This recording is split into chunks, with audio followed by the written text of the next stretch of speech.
What is up, everybody? Welcome back to another edition of the Sheehan Show here on Sherdog.com. And today I am back with another preview for One Championship as their one on Prime Video 11 card goes down on June 9th over at the Lumpinee Boxing Stadium in Bangkok in Thailand. Obviously, we are coming off of the what I call the biggest card of One Championship history. Now One X is up there, so definitely one of them, and in terms of importance, maybe the biggest one. So it's been a very interesting time, and that was a great card. It went down well. You know, I suppose the people that would want to win, if you're looking at it from that point of view, did win. The Sage Northcutt's got to win. The Stamp got to win. Dmitry Johnson got to win. So it's absolutely massive for them.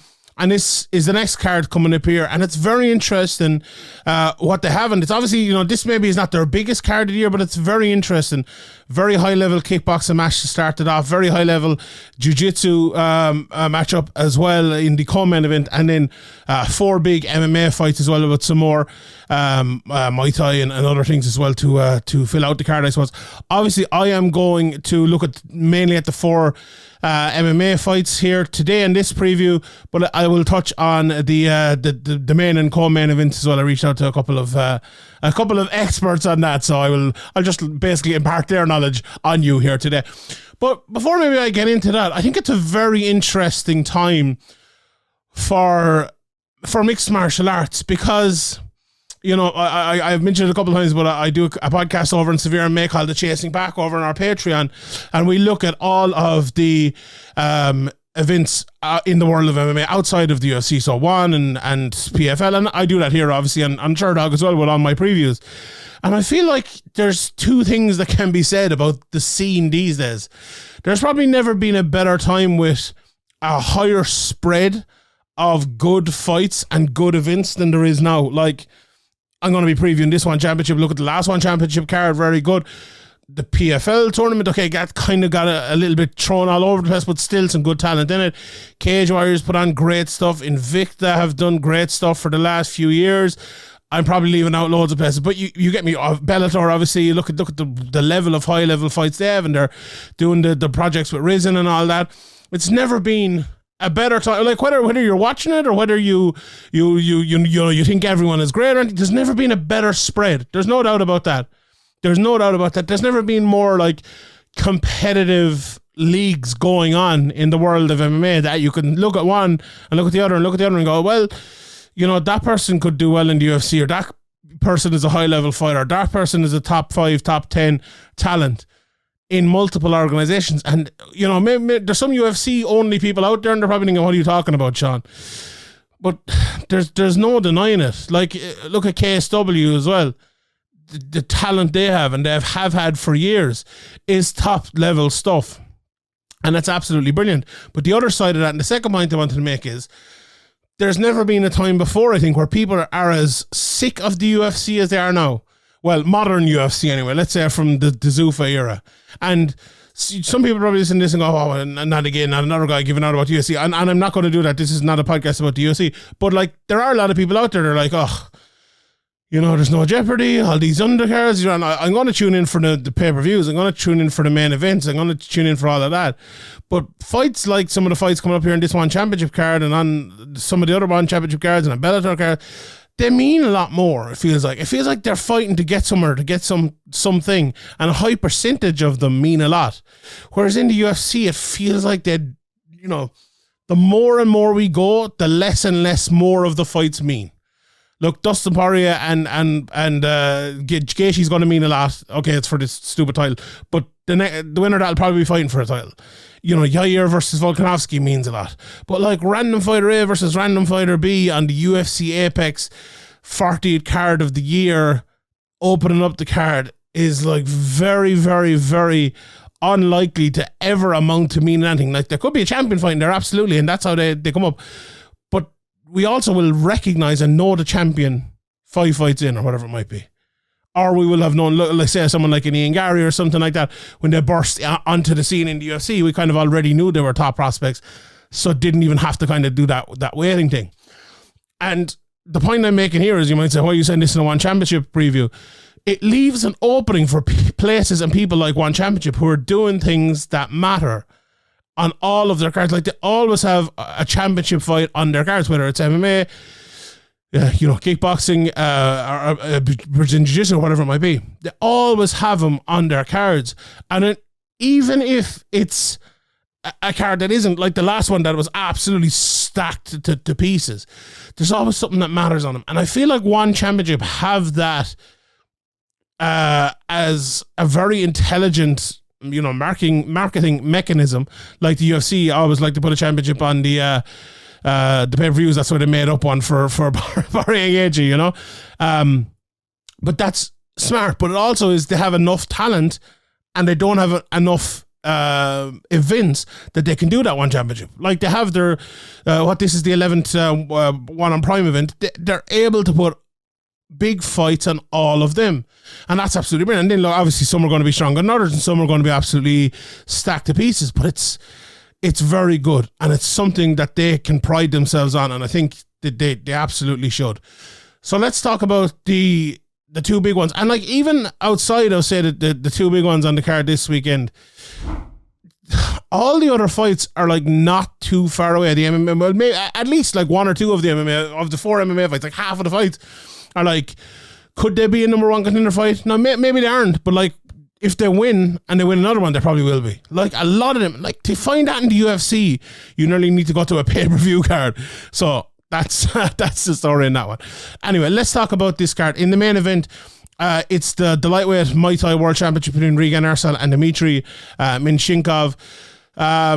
As I said, I'm going to be talking mostly about the MMA fights today, but I watched Eersel's last fight, and I spoke to him briefly afterwards in the press conference, and I was very, very impressed by his intelligence.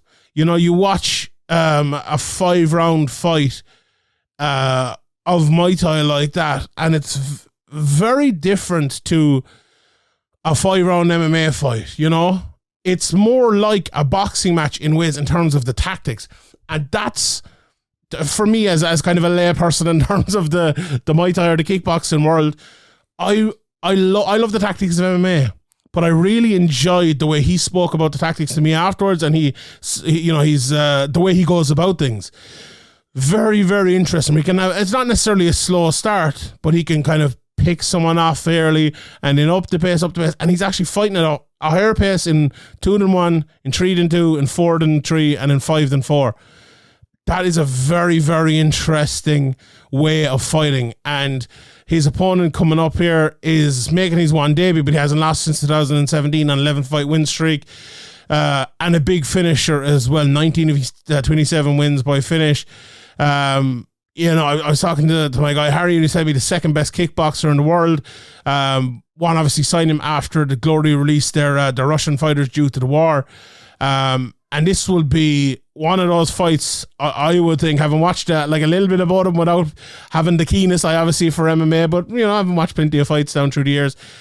It looks to me like Eersel will try to be, try to land his power shots, but will try to be the more technical fighter, whereas Dmitry will be trying to land that big knockout blow, and will be looking for it, and be looking to break down that technique, get inside, land those big shots. And you know what? If you're, and maybe that's a little bit too simplistic, but for a simplistic mind like mine, maybe it's the way to go.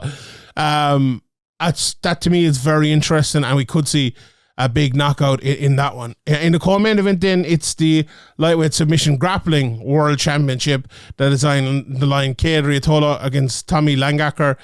I reached out to my friend and BJJ black belt Andrew McGahan about this, and he was kind of saying to me that this is an interesting one. Tommy won the ADCC trials last year without training in no gi that much. He's mostly a gi guy. Did a camp for the ADCC, one of the most innovative and exciting gi players of his generation. Won the IBJJF Europeans as a black belt as well, and has the one win over, and obviously won championship as well. Andrew tells me the keys are to win the scrambles, get to the back, create a few openings, and try to take one of them. Kade has the more experience, obviously training with his brother and training with a lot of the good guys over there as well. Although Tommy has been out in Texas, Andrew tells me, training with the B team for the last little while. Kade is going to be very tough. You see him, you see his brother, you see the little Italian devil, as I like to call him as well, Tommy Musumeci, or Tommy Musumeci. These guys are very, very hard to beat. Kade is, very good chokes with Darces and Anacondas and stuff. So, the higher level that's been faced, the higher level in training room is definitely for Kade, and you would expect him to win that, and that might be a part of the struggle for Tommy in that one. But an interesting matchup as well. And to be honest, like someone like me who used to watch, like when I got into MMA at the start years ago, I used to watch an awful lot of jiu-jitsu matches, and I kind of prided myself on watching different things. And the more MMA that comes out, the harder it is to do that. But what I love about these one championship ones are, I 4 MMA fights before this. I can kind of just sit back and enjoy the jiu-jitsu match. I can enjoy the Muay Thai match, and it's great. I really enjoy it. And I'm here and I'm previewing these cards, so maybe I'm like, I'm making the best of it, whatever. But I talked to a few people who've actually, they've maybe watched my videos and stuff and go, do you know what, let's try one championship. And they've all kind of said to me, okay, maybe some of the jiu-jitsu matches, they don't turn into great spectacles. And some of them, there's good submissions and things, but it feels like a good break. Like, the worst thing that can happen is it's 10, 15 minutes, and that's it, And it's like a nice break. It's something different in the middle of the card, with this one towards the top of the card, that kind of gives the break from MMA, and I'm looking forward to that one. That seems like maybe the most high-level jiu-jitsu versus jiu-jitsu matchup they've made yet. Now, maybe someone will correct me on that, but I rather that than... sometimes a few of the matchups they've had really good jiu-jitsu guy against maybe a sambo guy, and I've actually no problem seeing that as well. But I do like the big jiu-jitsu versus jiu-jitsu matchups, and we can really see the height of the high level. Maybe, there's a little bit of thing in there is they want to get finishes when they match make that way. But I think if we see high level stuff, we don't really need finishes, although one championship pride themselves on that and they want to get them. So, no problem with it either way. All right, let's get to the mixed martial arts. Although, just before that, we'll just to talk you through a couple of the other matches on it. Nicky Holzken is on this card as well, a guy who even a layperson again like me knows very well. He's fighting Aryan Salikovic from Germany. I believe that's in the lightweight kickboxing, the featherweight kickboxing Superbond. Another big name is fighting Tefyun Özkan out of Turkey and the Netherlands. So that's very interesting there. And Amber Kitchen is back as well. She was on a recent card there. She's fighting Martine Micheletto. So that should be very... And there's a heavyweight kickboxing match as well. Red Opic against Guto Inocentia. So you can expect maybe a big knockout in that one there. And like Superbond, very exciting. Nicky Holzken, very exciting. This is more for the kickboxing, the Muay Thai enthusiasts, maybe than even the MMA fans. But it's going to be good. It's going to be interesting. And the kickboxing or the stand-up arts are really getting their time to shine here. Right, let's talk about these MMA fights and look forward to them. I suppose the MMA main event is a very interesting fight now. We have Ilya Freymanov on one side of it, and the other side, there's a shortened version of this guy's name, Shinechagtga Zoltsetseg, but they call him Shinny, so I'm going to call him Shinny on this. I was watching these fights, and the Dragon and others called him Shinny, so I'm going to continue to call him Shinny. If you haven't seen this guy fight, you need to watch him fight. If anyone knows by the guys up behind me here what type of fighter I like watching, Shinny is that. I absolutely love his style. He's an insane... On my notes here, first 2 words I've written, insane striker. He dives in with power, big, massive uppercuts. If he knocks you down or gets you down, which he doesn't often go for a takedown, but if the fight hits the ground, he has very good ground and pound when he puts someone on the ground. Here's how I would describe him, right? He's like a mixture between Nate Diaz, Conor McGregor, and Michel Pereira before he started fighting normally. That's what he is. He's just this taunting, messing around, insane, incredible fight. And he has power. It's not like he's no good. It's not like he's not winning fights or anything like that. He has 4 of his 6 wins he's won by knockout. Now he lost his last fight, but he won 4 in a row before that, all in one championship. In fact, all but the opening 2 fights of his career have been in one championship. And you know, he is a tough guy to fight, a really, really tough guy to fight, and a tough style to fight, because, like, look, some fighters out there, and increasingly in MMA, people are kind of easier to predict, I suppose. He is not easy to predict in any way. There's nothing easy about him to predict. He is a madman, an absolute madman in the greatest sense of the word, and I love watching him fight. I really, really do. I also enjoy watching his opponent, Ilya Freymanov, fight. I've watched him now a couple of times and covered and previewed a few of his one championship fights.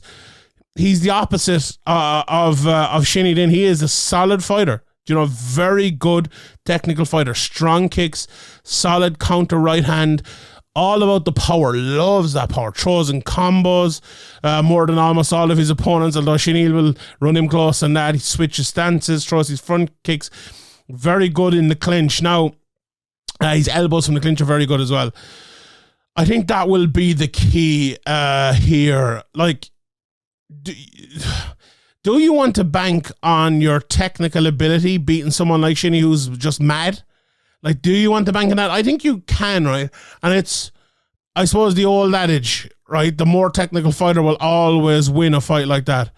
And I think he probably would, but the easier source of victory, or the easier path to victory, would have to be that clinch, would have to be a takedown. Now, Shinny doesn't have bad takedown defense at all, and as I said, when he does get on the ground, when he gets on top, he's good. You know, he is good on top, and he has good ground and pound. How good is he on the bottom?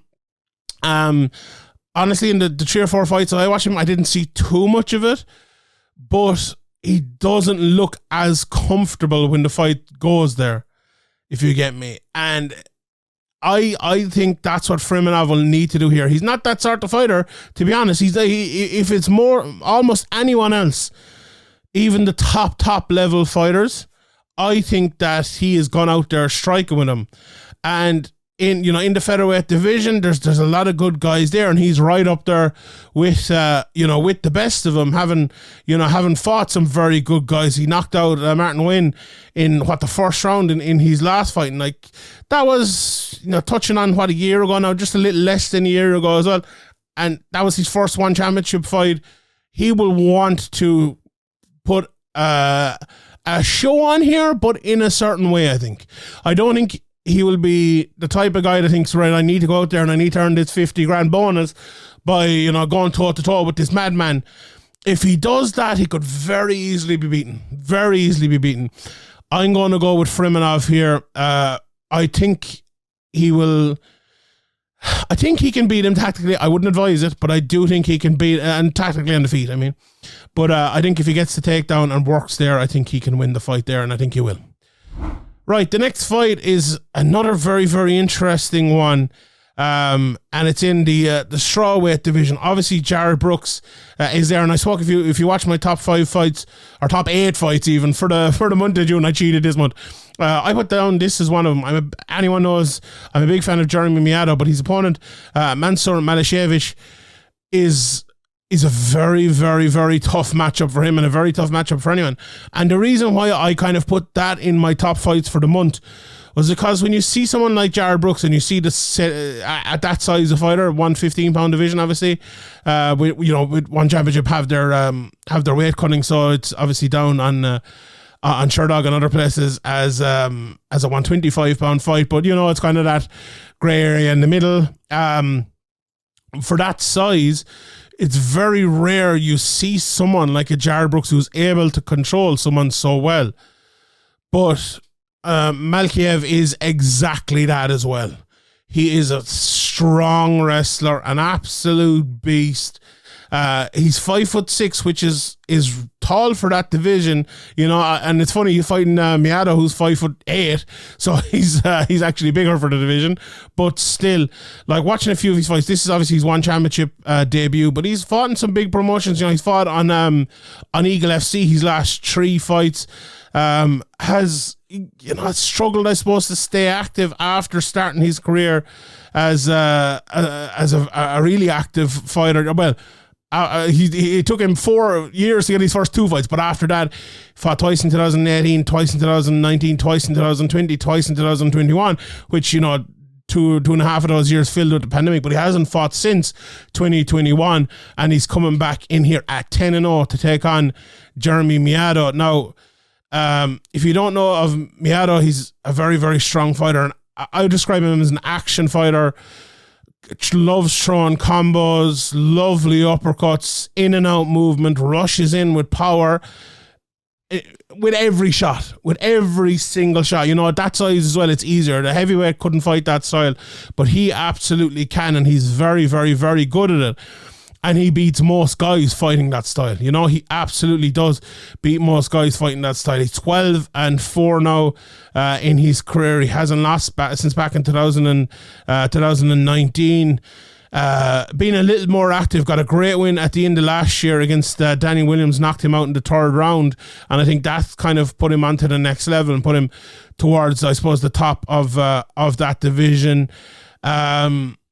I would highly favour Mansur coming into this one. I'd be interested to see what the betting odds are, because this is maybe his first time at that level, whereas Miado has been fighting in one championship for a good few years now. Made his one debut in 2017, and it didn't start off maybe too great for him. He lost 3 of his first 4 fights, but as I said, won 4 in a row now, and is coming in here with, I'm sure, with title aspirations. And I think if I think maybe I'm wrong here, but I think the winner of this, if they don't fight for the title, they will definitely fight for it after their next fight. But I think they probably will.